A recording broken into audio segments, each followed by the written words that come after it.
Hello guys, I'll be showing you how you're supposed to do your Com 115 practical assignment. By the way, everything in this video is going to be based on my understanding. So in case probably I made a mistake somewhere or I'm doing it the wrong way, you can always let me know. So I can probably make corrections and stuff. So the first thing we want to do is you know what, let me pause this and then make a list so I won't like get lost as we're doing it chill. Okay, I already even made the list. If I wrote I'm going to be sending some attachment on a text, like very long text that you guys need to read in case you don't want to watch the video. That's for people that already understand the basics of Linux on how to do the assignment. But I hope I'm recording, sha. Hold on.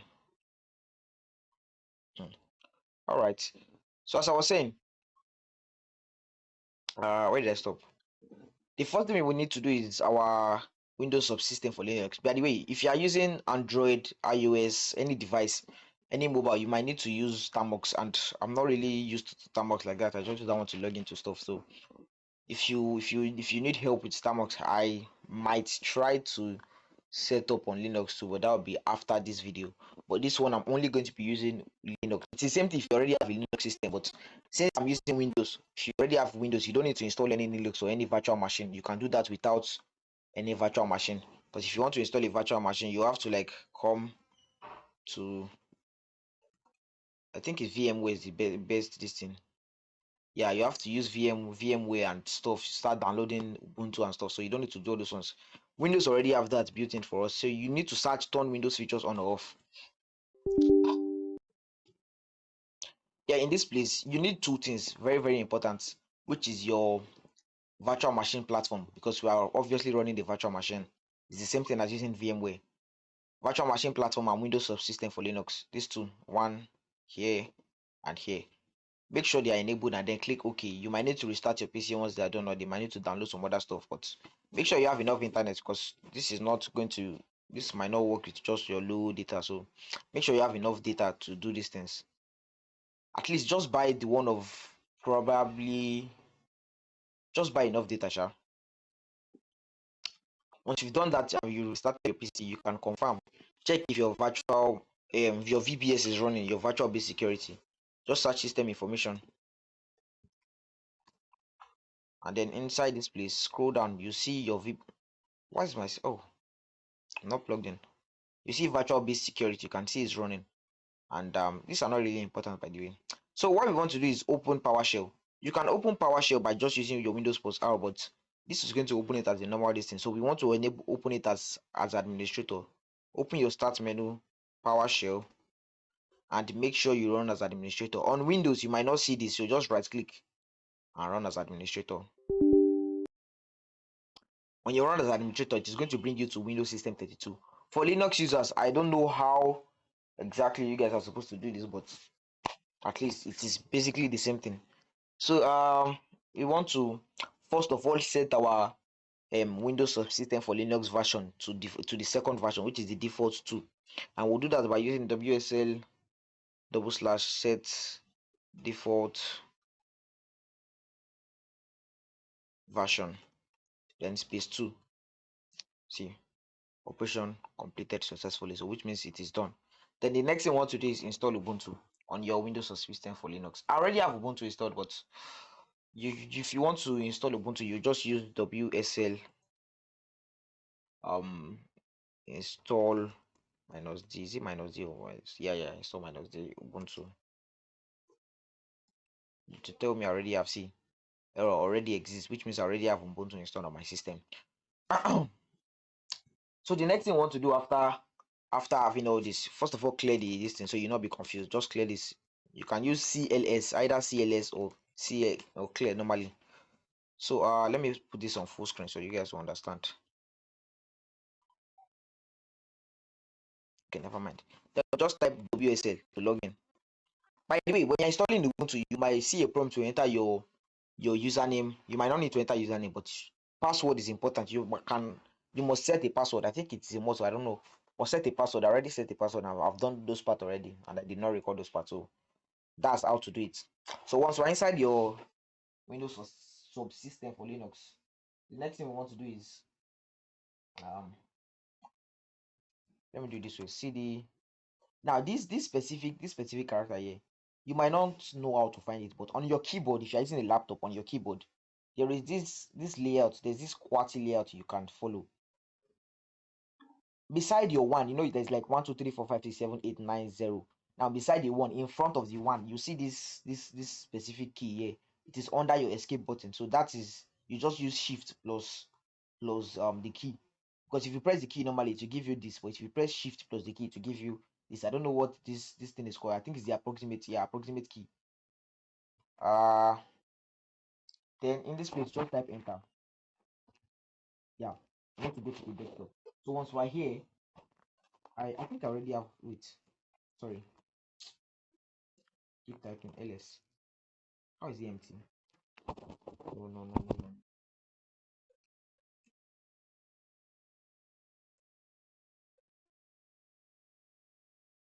So once we're here, chill.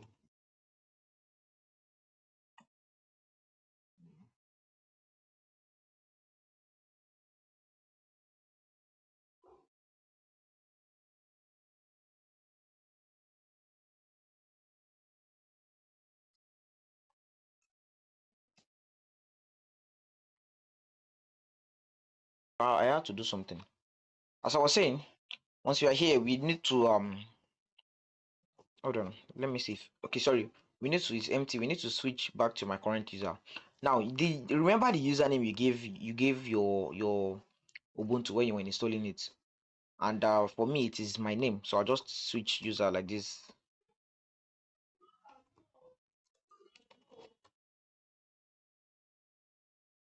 What? Okay. I think I'm on the Docker distance instead. Chill. Let me you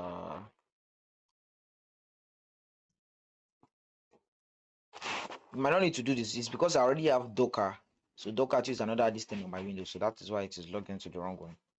But let me continue what I was saying.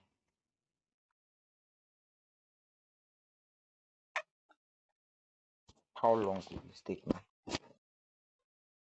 Am I recording? Okay, here I am. Alright, so as I was saying, I'm logged in now. Let me list directory and see. This thing is slower. Why is it slow?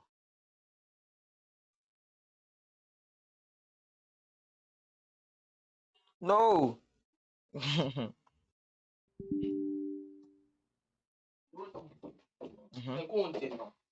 I'm coming. Look, my phone is up. You're using it? Yeah. Oh, come on. My phone is with me. Where's the power? I told you I forgot to be someone, guy. Let me on the gen. Okay, so I already have mine set up here, and I also have the first today's this thing, because this is today I did my assignment. You can say today's date is June 6, which is June 6. All right, to set up your own, it is not going to be it's not going to be hard. Even when you do not have this daily activities.sh, just need to open it. That's how Linux works for some reason. Just type nano daily activity dot sh. Yep. All right. Um. So here, let me explain what this command actually does. We are declaring two variables, a date and a folder. According to the assignment, that's what we're supposed to do. There's also another variable here, but I'll explain that later. Now, what this does is that we are telling the date that this is run this command, but then use the output of this command as the data of the variable. I don't know if you can understand what I'm trying to say, but for example, now I said for example, in this case, we are running this command as date, and if you don't know what this does on let me go back to you. Yeah. Ah, yes. You can enter. All right. So as I was saying, when I run the date command now, you can see the result here. Saturday, June 6, and some other stuff. So what this does is that it run the command, date command, and then instead of just bringing out everything in that way, we need to only get the month on the day. That's exactly what this command does. With an hyphen separating them. So um Hold on.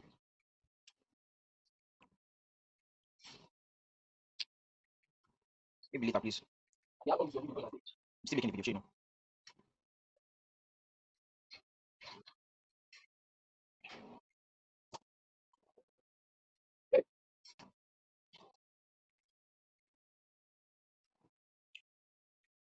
Well, let me just finish the notepad a bit. Okay, I guess that's open the other one then. All right, so here, what was I even? Okay, instead of bringing out the date like this, we're only going to get the month and this thing. The month is here, June 6, right? 06. And then with the iPhone we added here, let me go back inside the stuff. With the iPhone we added in this place, which is going to use to determine, then we are going to add the day after the month, which is 062. If this month was July, to be 0706. You understand? Since today is 6 and the month is 6, that's 0606. Wow, 0606 2026. So as I was saying, then we also declared a folder, the folder here. And in this case, we are telling the folder that the name of the folder is going to be daily activity underscore date. Now, what is the date here? We can't just write date because the actual value is going to be just daily activity underscore date. But we need a way to get the actual date, value here. Whatever value we get from this thing, since it is 0606, we want the folder name to be daily activities underscore 06 iPhone 06. Now to do this is why we added this dollar sign at the front. That's the way. I don't know what exactly it is to call it in a way you're going to understand, but that's the way we can tell the folder to get the value of the date and then put it and replace it with this date itself. That's what it means. So now so in this case, the folder value is going to be this. This is an example. Since today's date is 06, this is what the folder name is going to be. Now we are not telling it, since we already set the value of the folder to this, we now also need to create the folder, which we are going to do by just make directly with the command and then the argument, and then put, for example, now since okay, I already explained that part. Since we already declared this, see the dollar sign again, then we'll just tell you the folder, just get the value of the folder and then use it as the folder name. I think you should understand me at this point. The dollar, if we added just this, the actual value is going to be folder. The name of the folder is just going to be folder. But if you added, since we made it this, sorry, if you added this, the name of the folder name is just going to be folder. But since you added this, the name of the folder is going to be whatever. Okay, what's wrong with this gen now? Whatever value we get from this folder, and to get the value of this folder, we have to get the value of the date, which is going to bring us back to the first slide. Do you understand this way? So that is that about those parts. The next part is the random text. To get the random text, we are going to use this command. This is one very extensive thing to explain, but let me try to explain if you guys are going to still understand. You know what? I'm not going to explain this part. You can always search this part and then ask anything. I think the AI itself is going to explain to you. Let me show you, because I can't. The video is going to be too long. You can see this command generates a 32 character alphanumerical string consisting of uppercase letters, lowercase letters, and digits. Do you understand?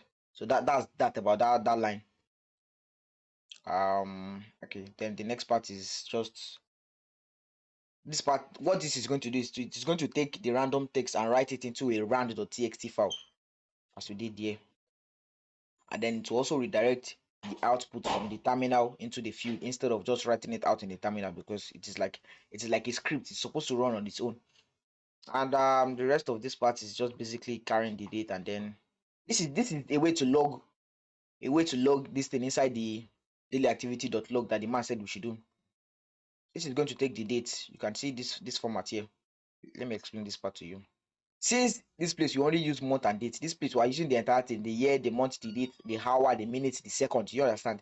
So there's nothing special here. Then you just write created, what folder, the folder name with this we got. If it is daily activities, then today's date, then it will be created daily activities underscore today's date inside rand.txt file, and then this is going to be the random string we got from this part. So that's that about this thing. So I'm going to leave the wait for you to copy the command here, and then the next thing we want to do after this part is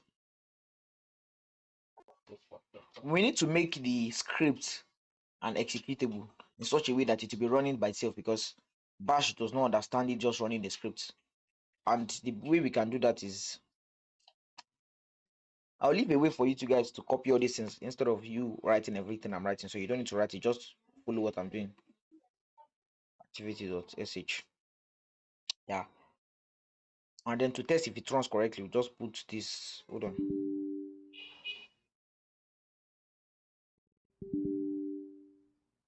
Yep. See, this is an example. 2026 June of 6th of June 2026.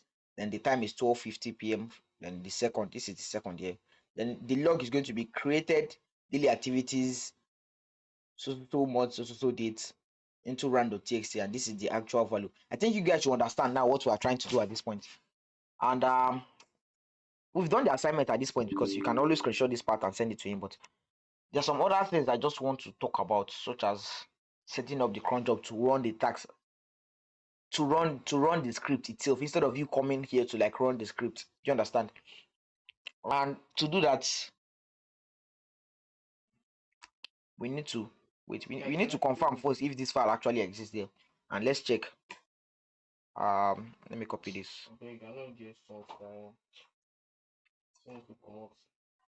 To paste inside your terminal, Control V might not work, so just copy what you want to copy and then right click the terminal to paste it. Right click. So now we're inside. Let's take if the file actually does exist. So yep, this is correct. So which means our assignment is done. Now all we need to do now is actually make it a script to run on its own. Do you understand?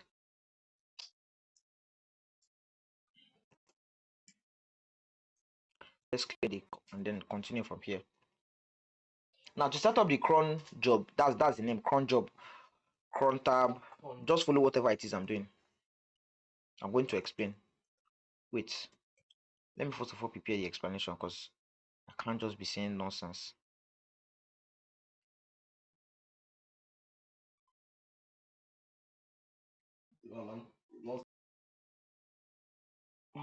All right, so where did I stop? I don't know what's wrong with this thing, and my electricity keeps cutting out. Okay, I need to explain crontab first. Crontab is actually a file that hosts that old list of scheduled tasks you are supposed to do. Like, not they are supposed to do for you. Okay, it's old list of the task. How do I put it? It holds lists of scheduled files, like files you've set that you want to run at a specific time for you. No, what? Let me put it in a way you can understand. If you're using Windows, just search task scheduler, then you see what I'm talking about here. In this case, you can use this for almost anything, because I mostly use this for startup files like power throttle stop and stuff. Let me put it in full screen. I'm on battery, that's why my performance is like bad. So you see, you can create a task. This is the best way to explain to you. You can create a task, set a name. You can set triggers, like if something happened, like an event. Do you understand? What is wrong with my system, bro? The fuck? So you can set it to run at specific time, just like the assignment they gave to us daily. If it is going to be every day, what time should it start? What dates? Every week, every month. Do you understand? And if it is at startup, probably when your PC starts, like when you start your PC. On idle, when your PC is not doing anything for some time. On an event, this on an event is what I don't really understand yet. Okay. But this is part of some advanced login, but I'm not up to the, I don't know about this part here, so I can't explain that part. But basically, this is what crontab does. It's just like this task scheduler. And crontab E is the one you use to open the crontab editor, like the table for editing. I don't know what I'm saying, but hey, this is my own. For you, when you open this, you are just going to see this part. There's nothing there. Then you just come down like this. Use your arrow key. It is at your bottom right corner. I don't know what type of PC you are using, but anything you're using, just come down to the last here. I'm using my arrow key, my down arrow key to come down.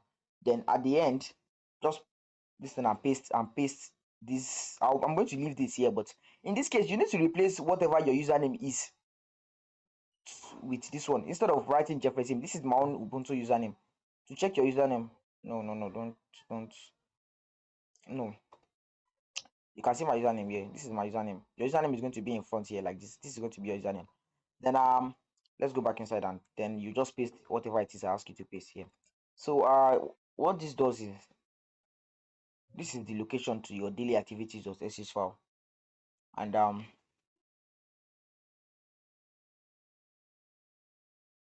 this is also the location to your daily activity. What am I even saying at this point? Let me explain properly. This is the path to your daily activity file, and also this is the path to your daily activity log file. And what you are trying to do here is, I don't know how I'm supposed to explain it, but you know what you know what, in summary, this is supposed to run your activities for you, like to automatically help you run your activity for you. And the 0 and 12 here stand for the time when it should run it. 0 is the minutes, like 1 minute, and then 12 is the hour. Do you understand? That's the meaning here. You can decide to set months and all that stuff here. That's going to be more. If you set another one here, what am I writing? What's that? No, the fuck. If you set May, now this is going to be May, since it is what month? Sorry, no. This is supposed to be day of the month. This is the hour, then the day of the month. Let's say we put 0. Let me say I put 17 here. That'll be 17th of the month I'm about to set. And the month I'm about to set, if I put 06, this is going to be June, like 17th of June at this hour, which is 12 p.m. Do you understand? That's you can also set here, and I don't think you can set here, but you can set week, day of the week, blah blah blah blah blah blah blah. You can learn more about it on the documentation. So that's that about that. And then to save this is very, very important. See, the commands are listed here, but not everything are going to be listed here. And okay, everything is actually listed here. The first thing you need to do is to stop writing, which is Control plus O. Write out Control plus O. If you're using a MacBook, it might be, is there Control on MacBook? Okay, yeah, there's Control. I think it's the other one that's Command. I think it's Command or Control. I don't know. Control plus O. Then you see this thing, right to this specific part. Just press Enter, and then to exit, you just press Control plus X. That is all you need to do. And then basically we are done with the this thing. So now, if you want to confirm if what you wrote inside the cron tab was actually saved, you just run cron tab -L. Do you understand? Then you should see that what we actually wrote here is actually correct, so which means we are good to go. Then the next thing we want to do is actually start the service, and the way we are going to do that is sudo service cron start, since it is written inside the cron tab. So you just start the cron itself and enter your password, the password you set when you were creating the account. Okay, it is run. Then you do sudo service cron. Instead of that, you just check the status to see if it is working. Yep, we are good to go, guys. So basically we are done with our assignment this way. I think it's better I stop this thing here, because the video is already long. What other thing do I need to do?